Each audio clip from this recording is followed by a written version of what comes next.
wa kasratul ansar. Ini keberapa nih? Yang ketujuh ya. Banyaknya pengikut, banyak adanya backing tadi masuk. Maka public figure, ustadz yang banyak santri jamaah, bapak yang punya pengawal, punya anak buah. Kalau di sini ada yang anggota dewan banyak yang nyoblos, itu akan membuat kesombongannya lebih mudah masuk. Itu bahayanya, Pak. Jadi jangan dikira nih saya ini selamat, Pak. Saya takjub aja ada orang ngaji. Saya kena udah. Saya takjub nih, misalnya gini. Kalau gue yang ngisi nih, rame. Nah, itu pada kena tuh, Pak. Itu habis saya itu. Nggak dianggap saya ngajar agama itu. Secara zahir sih malaikat tulis pahala ngajar. Tapi Allah kan mandang qalbu. Oleh Allah nggak dianggap masuk barisan kekasihnya. Gitu. Ada berapa tadi? 2, agama, ilmu dan amal. 7, duniawi. Apa tuh? 5 duniawi ya. Nasab. Ya, saya lupa tadi. Nasab ini masuk suku. Hati-hati. Jadi kita ini banyak suku nggak nih? Jangan pernah berpikir suku kita lebih mulia dari suku orang. Kalau suku kita punya keistimewaan, pasti semua suku ada keistimewaan nggak? Suku Betawi, suku Sunda, suku Jawa, suku Bugis, suku Madura, suku Minang, semua suku itu ada kelebihan masing-masing. Ini hati-hati, jangan pernah kita berpikir saya ini kan orang mana gitu, jangan. Nggak ada urusan itu. Ya. Nah, terjebak di situ udah kena nasab. Maka saya nggak sepakat ya kalau orang Jawa, Sunda itu udah larang nikah. Gimana? Laki perempuan ya? Karena nganggapnya itu kakak sama adek gitu ya. Itu dulu udah lewat, jangan begitu lagi. Sama kalau di kampung-kampung tertentu nggak boleh orang suku ini nggak boleh nikah sama suku di luar. Ya zaman-zaman dulu sih begitu ya. Zaman sekarang kan nggak bisa begitu lagi. Nah, di bagian setelah ini beliau kemudian menyebutkan obatnya, ya, bagaimana cara ngobatin yang 5 tadi, 5 dunia dan 2 agama. Tapi tadi saya sudah sebutkan sebagian besar sebenarnya. Ya, intinya sederhana. Orang yang punya anugerah ilmu dan amal, maka seharusnya dia membaca surat Fatir, ya. Surat Fatir, surat 35 ayat 28. Innama yakhsyallaha min ibadihil ulama. Sesungguhnya yang takut kepada Allah itu hanyalah orang-orang berilmu. Maka ilmu mana yang dianggap ilmu mendekatkan diri kepada Allah, ini yang disebut orangnya intelek. Jadi dalam bahasa Al-Quran, orang alim itu bukan yang banyak gelarnya. Bukan doktor, LCMA, SAG, doktorandes, teman-teman dulu doktorandes ya. Dokteranda, enggak.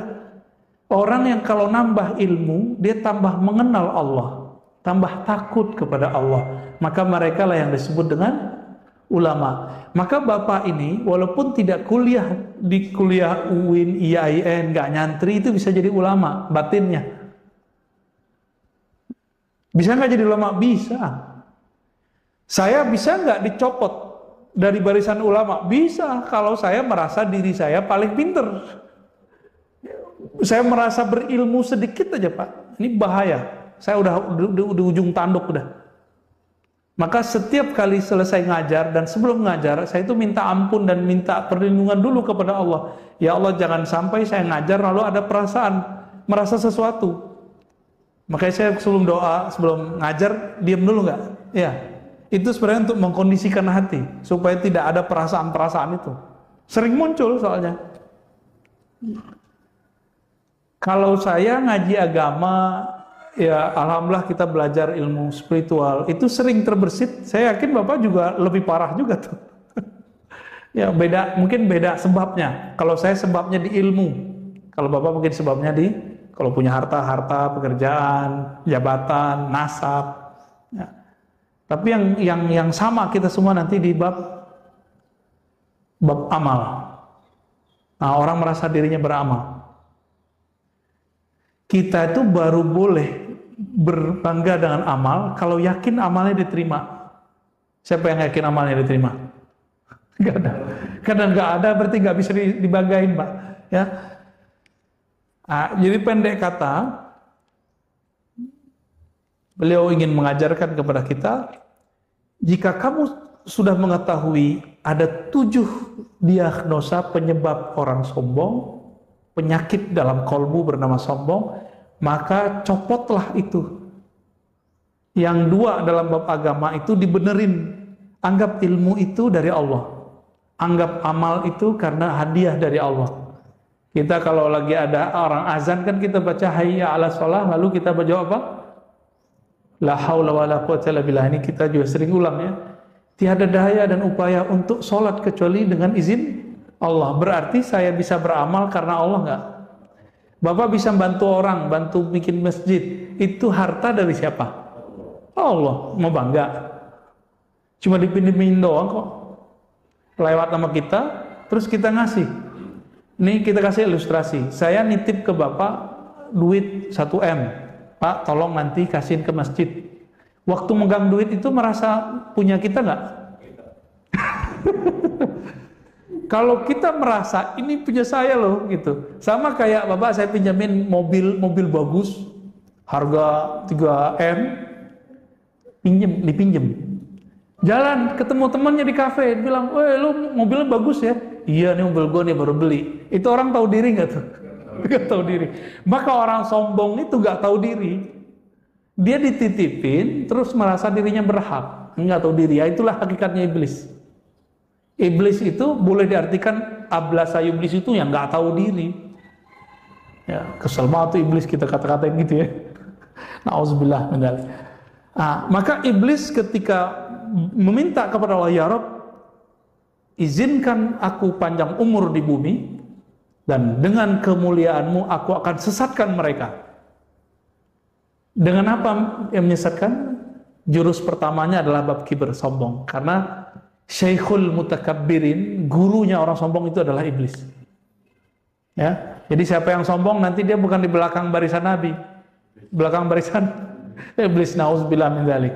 Mau dia kiai, mau dia ustadz, mau dia doktor, profesor, mau kata orang dia wali, 1000 karomah, merasa dirinya sedikit aja ada perasaan benar, merasa dirinya paling benar. Hati-hati. Saya melihat hari ini banyak orang-orang mengajarkan kita itu beragama kayaknya paling benar, berpolitik kayaknya paling benar, berharokah punya pergerakan kayaknya paling benar. Ini mulai bahaya. Zahirnya kayaknya soleh, batinnya sebenarnya temenan dengan iblis. Nauzubillah min dzalik. Saya rasa cukup ya.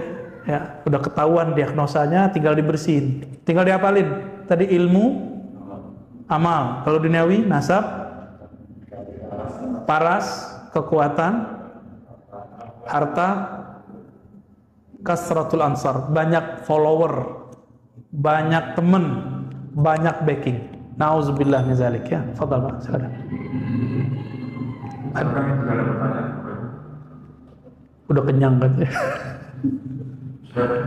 Ya. Zaman sosmed ini kan, sosmed itu kan memfasilitasi kita untuk sombong, update status, followernya banyak. Jadi makin banyak fasilitator untuk menjadi sombong. Betul Pak.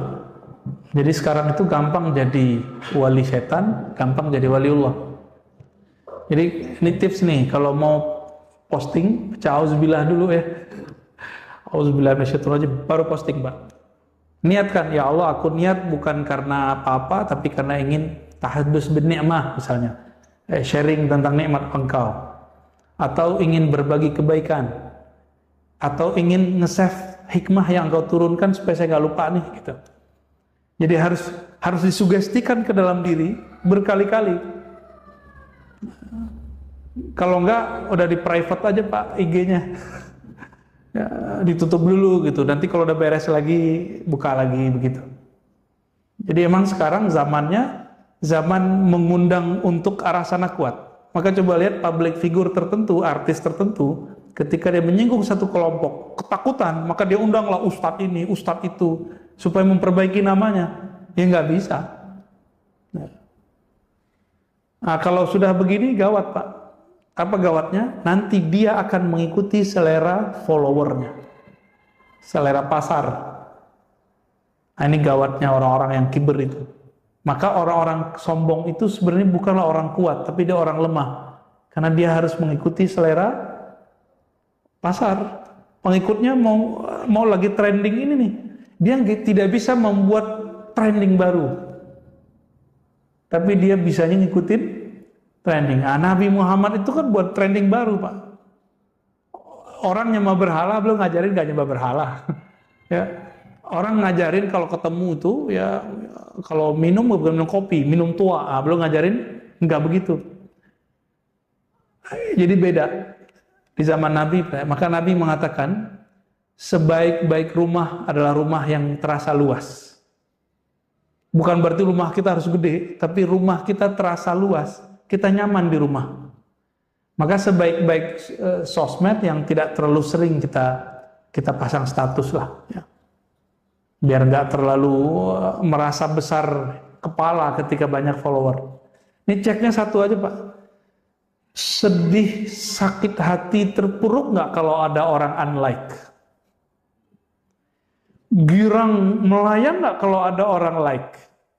Senang biasa boleh, sedih sedikit boleh. Tapi kalau girangnya berlebihan, sedihnya terpuruk, berarti belum pantas pakai sosmed. Sebenarnya begitu ya. Tapi kalau kita udah nggak takut dikata-katain orang, ya apa udah hantam aja Pak, lanjut aja tuh. Ya, gimana?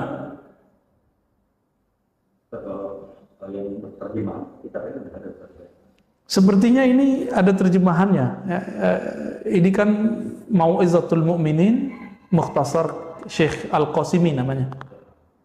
Jadi nanti kalau cari Muhammad Jamaluddin Al-Qasimi Dimashqi. Jadi saya fotoin deh ke Ustaz ya. Kalau yang ada di Lazada apa Tokopedia ya, itu ada terjemahannya. Cuma saya nggak tahu itu terjemahan dari saudaranya Imam Ghazali, Imam Ahmad Ghazali, atau sudah ringkasan ini. Ini ringkasan ini ada kelebihannya, lebih teratur. Syekh Jamaluddin Al-Qasimi.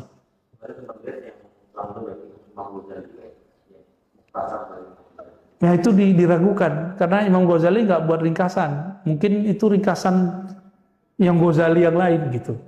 Jadi agak banyak. Ya. Kalau saya beli aja semua ya Pak. Akhirnya di rumah itu ada beberapa ya ringkasan-ringkasan Imam Ghazali. Nah kalau saya memilih ini karena bahasanya luan bagus. Ustaz, ada 3 pertanyaan dari online. Fadhal. Semuanya langsung. Ya. Yang pertama. Satu dulu. Yang pertama, dahulu iblis tinggal di surga. Karena di surga itu tidak ada sifat sombong atau sifat jelek lainnya. Kenapa iblis bisa mempunyai sifat seperti itu? Awalnya iblis nggak sombong, ya. Makanya Allah tanya, apakah engkau minal alin, orang yang tinggi? Maka diusir ketika tumbuh bibit itu dalam dirinya, maka diusirlah iblis dari surga. Jadi surga itu nggak ada orang sombong. Nah, iblis itu dulu pernah tidak sombong. Nah, orang nggak sombong kayak bapak ini misalnya nggak sombong nih. Kita uji, ada bibit nggak di dalam? Kalau ada bibitnya pasti keluar. Nah, iblis itu pas diuji kambuh, gitu masalahnya dia. Maka diusir. Sama gitu. Jadi ada wali diangkat terus merasa sombong dengan kewaliannya. Dicopot dia dari kewaliannya. Mau dia ulama, mau dia hafal Quran, gak ngaruh Pak. Jadi bisa begitu ya. Jadi ada namanya mantan wali. Nah itu dia contohnya iblis itu. Pertanyaan kedua. Sombongnya seperti apa yang menyebabkan orang tidak masuk surga? Semua kesombongan. Sombong itu merasa diri besar, diri lebih baik, diri lebih soleh, lebih bagus nasab, lebih bagus paras muka, lebih kuat. Nah, itu lebih-lebih yang semua yang 7 itu. Cuma yang paling parah yang agama. Kenapa paling parah agama? Karena nanti tentara Dajjal di akhir zaman itu penyakit yang ada dalam dirinya adalah rasa sombong berilmu. Jadi jangan heran Pak, tentara Dajjal itu bukan zombie, tapi orang berbaju kayak kita, bajunya baju-baju muslim begini, tapi menghalalkan darah sesama muslim, mengkafirkan. Kan bibit-bibit ini sekarang udah ada. Awal-awal bidah-bidahin dulu, ya, bidah. Lama-lama bilang apa? Ziarah kubur syirik, tawasul syirik. Nah, ini udah bibit-bibit ini. Kalau ini dibiarkan, lihat Irak.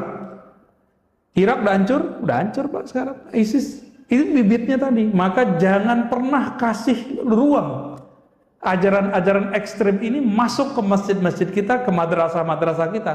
Ini yang saya nyinyirin dikit. Kok pesantren modern menerima kitab Syekh Saleh Fauzan diajarkan di pesantren modern? Di situ disebutkan bertawasul itu syirik. Buat maulid Nabi itu menyerupai Nasrani. Bukan gawat itu. Jadi mereka ini nggak langsung mengkafirkan, tapi lafaz itu mengkafirkan nggak intinya? Ya, nggak langsung, tapi isinya ini mengkafirkan. Bertabarruk di kubur. Tabarruk di kubur itu diterjemahkan menyembah kubur. Loh, tabarruk di kubur itu seperti yang dilakukan kita kalau pergi ke Raudhah Nabi, terus kita ngucapin salam. Itu namanya tabarruk Pak. Sholat di situ itu tabarruk namanya. Boleh nggak nyentuh kubur? Dulu Syekh Imam Sya'rawi ini mufassir di Mesir. Ya, Mutawalli Sya'rawi. Itu beliau zaman-zaman itu belum dipagar. Beliau ciumlah bangunan, ada kuburan tuh, cium bangunan paling luarnya. Askar marah, dia nggak tahu yang dia marahi adalah seorang ulama besar di Al-Azhar. Haram, syirik, haram gitu.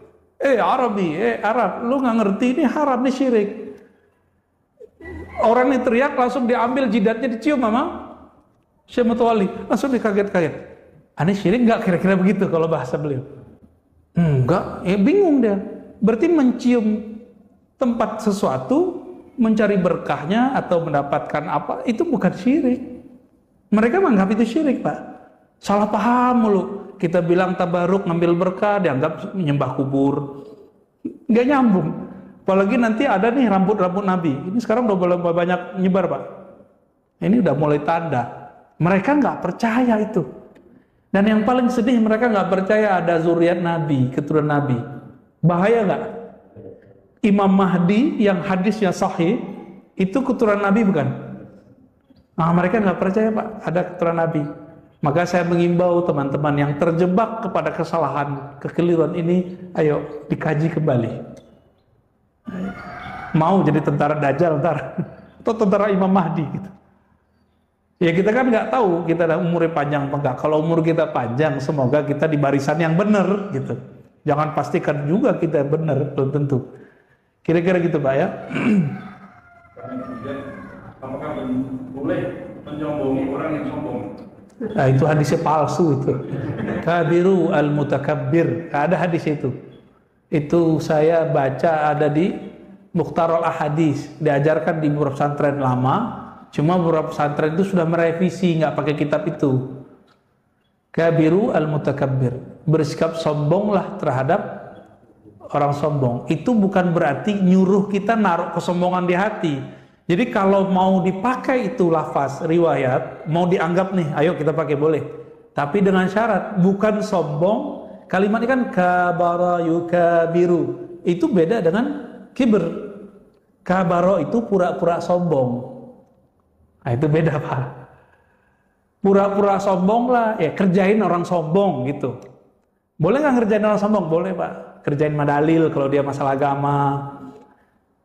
Kalau dia belagu masalah harta, kerjain aja. Pura-pura ya pengen ditraktir kayak apa kayak gitu. Itu maksudnya kabiru itu. Jadi bukan dia pakai Fortuner, bapak pakai Fortuner 2 gitu, bukan. Nggak nyambung itu. Bukan begitu maksudnya ya. Jadi kabiru al-mutakabbir itu bukan hadis yang sahih. Itu pertama. Itu perkataan asar lah, asar ulama salafus saleh. Dan maknanya bukan menaruh kesombongan di hati, tapi pura-pura atau belaga ngerjain orang sombong. Jadi kalau terjemahan saya, Gimana? Kalau bahasa gaulnya enak sih Pak, kerjain orang sombong gitu. Bahasa bakunya apa Pak? Itu bahasa gaul gitu Pak. Kita udah kena ngomong begini tiap hari, jadi susah juga dengan bahasa Indonesia yang EYD ya. Apa Pak? Kerjain orang sombong. Kerjain orang sombong. Waduh, susah juga bahasa Indonesia. Nggak lolos nih bahasa Indonesianya nih. Ya kira-kira begitu. Jadi kerjainlah itu orang sombong. Tapi jangan taruh kesombongan di dalam hati. Siapa yang boleh melakukan itu? Hanya 2 orang. Pertama, sahabat yang sayang, cinta ke saudaranya, yang saudaranya ini terjebak sombong. Yang kedua, guru mendidik muridnya. Cuma 2 orang itu. Di luar itu nggak boleh ngerjain. Nanti kita malah yang sombong-sombong. Dia sembuh dari kesombongan, kita mengidap kesombongan itu. Ya sama kayak teman saya, ahli ruqyah, tapi dia nggak memagar dirinya. Dia ruqyah orang, habis itu dia yang kesurupan setan. Dia nggak kesurupan jin, Pak, kesurupan setan. Setan sombong. Setan sombong, maka dia merasa paling benar. Karena nggak mager kolbunya. Merasa udah mengislamkan banyak jin. Merasa dirinya metode ruqyahnya udah paling benar. Ada orang kritik dikit dianggap salah. Wah, itu udah kena tuh. Bukan kesurupan jin dia, kesurupan setan. Nah kalau setan yang kesurupan lebih bahaya daripada jin. Jin bacain dikit beres. Kalau setan dibacain mau bilang, aku juga tahu. Gitu. Kan repot Pak jadi. Terakhir. Bijaknya menghadapi orang yang sombong atau membanggakan diri. Ya sama kayak tadi ya, cara menghadapi orang sombong. Kalau kita sahabat dia yang sayang sama dia, maka kerjain. Nah, ngerjain itu niatnya adalah menasihati dia. Atau kita sebagai gurunya. Saya dulu waktu masih nyantri, mahasiswa, saya sombongnya bukan main. Karena dulu hampir tiap hari menghafalkan hadis Pak. Jadi hafalan hadisnya waktu itu banyak sekali. Dan itu diniatkan untuk mendebat orang. Ya, kalau baca apa niatnya, wah ini untuk senjata ngelawanan. Udah kebayang semua di kepala tuh. Jadi saya tahfiz menghafalkan ayat Quran itu niatnya bukan mau untuk dibawa sholat, tapi untuk nanti jadikan dalil menghantam orang. Ya. Lalu ketemulah guru yang alhamdulillah guru saya ini ngerjain saya kira-kira begitu. Ya. Nah, di situ bisa ngobatin. Bisa ngobatin alhamdulillah. Pas kita jadi dosen, jadi guru di pesantren, kita ngeliat santri yang sama kayak kita dulu Pak. Saya nyesek juga ya.